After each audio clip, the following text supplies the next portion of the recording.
শাখার মৎস্য বিষয়ক সম্পাদক জনাব মোহাম্মদ খন্দকার শাকিল আহমেদ। জনাব মোহাম্মদ খন্দকার শাকিল আহমেদ।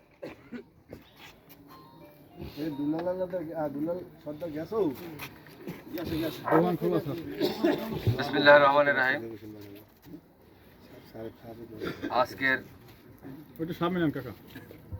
আজকের এই প্রতিবাদ সভার সম্মানিত সভাপতি ৪ নং দলীয় সুবিদখালী ইউনিয়ন বিএনপির সাধারণ সম্পাদক, উপস্থিত আছেন মির্জাগঞ্জ উপজেলা বিএনপির নেতৃবৃন্দ, উপস্থিত আছেন জাতীয়তাবাদী দল মির্জাগঞ্জ উপজেলা শাখার বিভিন্ন নেতৃবৃন্দ, উপস্থিত আছেন যুব দলের নেতৃবৃন্দ, উপস্থিত আছেন ছাত্র দলের নেতৃবৃন্দ, উপস্থিত আছেন বাংলাদেশ জামাতে ইসলামের নেতৃবৃন্দ, উপস্থিত আছেন ইসলামিক ছাত্র শিবিরের নেতৃবৃন্দ ও উপস্থিত আছেন আমার প্রাণপ্রিয় দেউলিবাসী। আসসালামু আলাইকুম। আজকে পথসভা, সংক্ষিপ্ত সভা। আমি সংক্ষিপ্তভাবেই বক্তব্য রাখতে চাই। আমার পূর্বে যারা বক্তব্য রেখেছে আমার মনে হয় তারা আপনাদেরকে বিস্তারিত সুন্দরভাবে বোঝাতে পেরেছে। তো একটা কথাই বলতে চাই, বিগত ফ্যাসিস্ট সরকারের আমলে আমার মনে হয় বিএনপি নয়, শুধু 14 বিএনপি নয় 20 দলের, যে আমাদের বিএনপি সহ 20 দলের আমাদের একটা ঐক্য ছিল। এই 20 দলের কোনো নেতৃবৃন্দ, এমনকি একদম তৃণমূলের কোনো কর্মী পর্যন্ত আমার মনে হয় কেউই নির্যাতনের হাত থেকে বাঁচতে পারেন নাই। হয়তো কেউ বড় নির্যাতিত হয়েছেন, কেউ ছোট ছোট হয়েছেন, কেউ আমরা মাইর খাইছি, কেউ আমরা জেল খাটছি, কেউ 2টা সোপার খাইছেন, কেউ গালি শুনছেন, কেউ জায়গা দল করে লই গেছে, কেউ ধান কাটতে লই গেছে, কেউ পুকুরের মাছ লই গেছে। হয় নাই এমন তো কেউ মনে হয় নাই, আছেন? আমি একটা কথাই বলবো, আমি শির উঁচু করে কথা বলতে জানি। আমি খন্দকার শাকিল আহমেদ। আমাকে বিগত 16 বছরও দেখেছেন। আওয়ামী লীগের ক্ষমতাকালেও আমি শাকিল কখনো পিছ পা দেই নাই। আওয়ামী লীগের ভয়ে আমি পালিয়ে যাই নাই। আমাকে এই ছাত্রলীগ যুবলীগের ছেলেরা এই মোড়ে, তেঁতুলতলার মোড়ে অ্যাটাক করেছিল, আমি একা ছিলাম। আমাকে বলছিল আপনি বাড়ি যান। আমি বলছি 1 মিনিটের জন্যও না।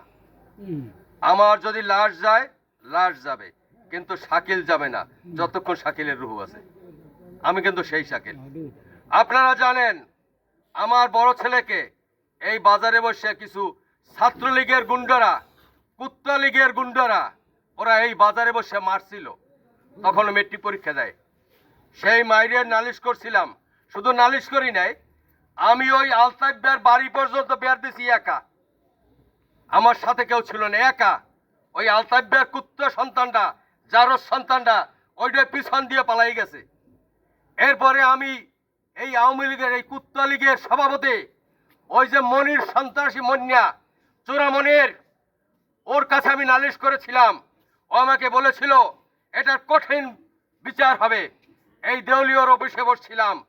ও বিচার করছিল কি, সাক্ষী প্রমাণের পরে বিচার করছিল এই চোরামন্যা, যে আপনি তোমরা হাত জোর করে মাপ চাও। তখন কিন্তু 100-150 আওয়ামী লীগের, কুত্তা লীগের সন্ত্রাসীরা আসলে থানা কমিটির সেক্রেটারি ছিল, সাংগঠনিক সম্পাদক ছিল, ইউনিয়ন চেয়ারম্যান আজিজেলা দাঁড়ালে। আমি কিন্তু তার ভিতরে ওর ওই অফিসের সব ভাঙচুর করছি আমি একা। আমি কিন্তু ভয় পাই না। আমার জীবন একটাই, আর আমি জীবনও থাকবো এই এককালই। যেদিন আল্লাহর হুকুম হবে সেদিন আমি দুনিয়া থেকে চলে যাব। পৃথিবীতে কেউ রাখতে পারবে না। কোনো শক্তি নাই যে আল্লাহর হুকুম ছাড়া আমাকে কেউ খুন করতে পারবে, অসম্ভব। অতএব আমি কাউকে ভয় করি না।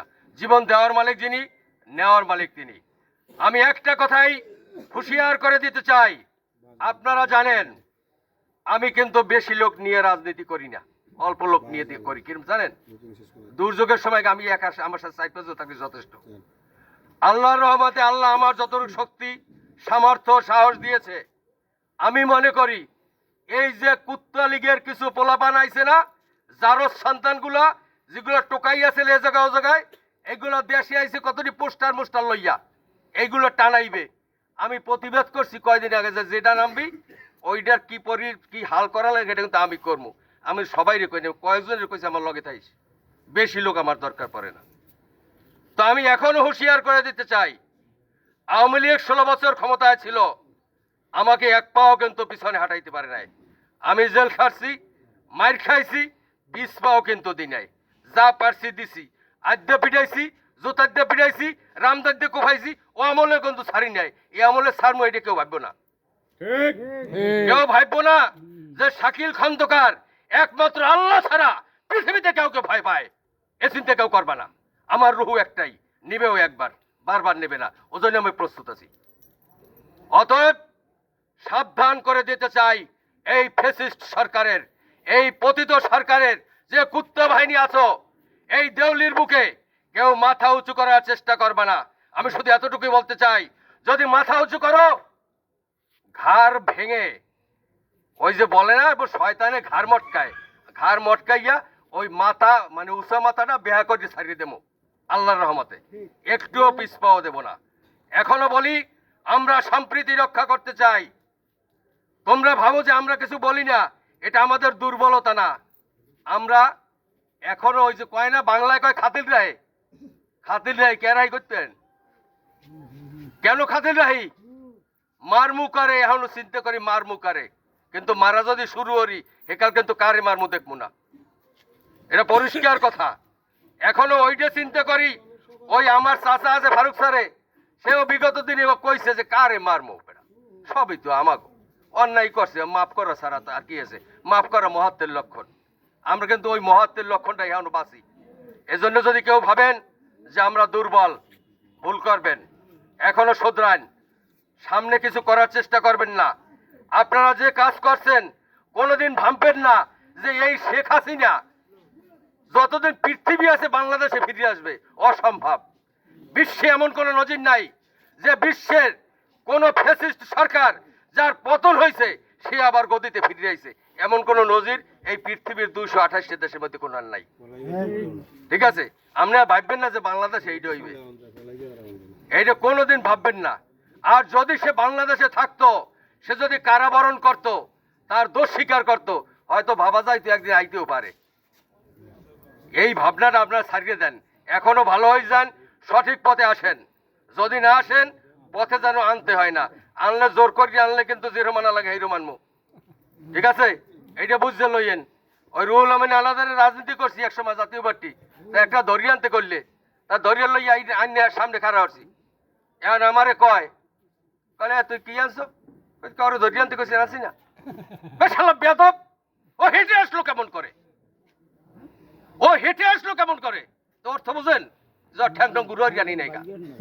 তা আপনারা বুঝছেন, আল্লাহর রহমতে হেঁটে আসবেন কেমন করে সেটা কিন্তু দেখবো। সাবধান হয়ে যান। বক্তব্য বাড়াবো না, প্রত্যেকের বক্তব্যের আলোকে সারমর্মটা প্রকাশ করলাম, আপনাদের সবাইকে হুঁশিয়ার করে দিলাম। আল্লাহ হাফেজ, বাংলাদেশ জিন্দাবাদ, সবাইকে ধন্যবাদ।